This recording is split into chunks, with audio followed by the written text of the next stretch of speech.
Kabilang ang mga ari-arian ng magkapatid na kongresistang sina Eric at Edvic Yap sa bagong pina-freeze ng Court of Appeals ayon kay Pangulong Bongbong Marcos. Sakop ng freeze order ang mga account at ari-arian ng Silver Wolves Construction Corporation at Skyyard Aviation Corporation, pati na rin ang mga personal account at asset ng mga individual na nasangkot sa investigasyon. Kabilang ay si Congressman Eric Yap at Edvic Yap. Sabi ni Pangulong Marcos, 280 bank accounts ng magkapatid na Yap at ang dalawang kumpanya ang pina-freeze. Kasama rin sa freeze order ang 22 insurance policies, 3 securities accounts at 8 sasakyang panghimpapawid.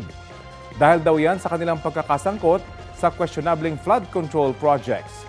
Ayon kay Pangulong Marcos, may mahigit 16 billion pesos na transaksyon ng Silver Wolves Corporation mula 2022 hanggang 2025 na karamihan ay may kaugnayan umano sa flood control projects ng DPWH. Dati nang sinabi ni Ombudsman Jesus Crispin Rimulya na may kaugnayan si Congressman Eric Yap sa ilang proyekto sa La Union na ginawa ng Silver Wolves na dati niyang pagmamay-ari. Ayon sa staff ni Congressman Eric Yap, wala pang komento sa ngayon ang kongresista. Si Congressman Edvic Yap naman tumanggap daw ng pera mula sa mga diskaya. Susubukan pa namin siyang kunan ng pahayag at mga nabanggit na kumpanya.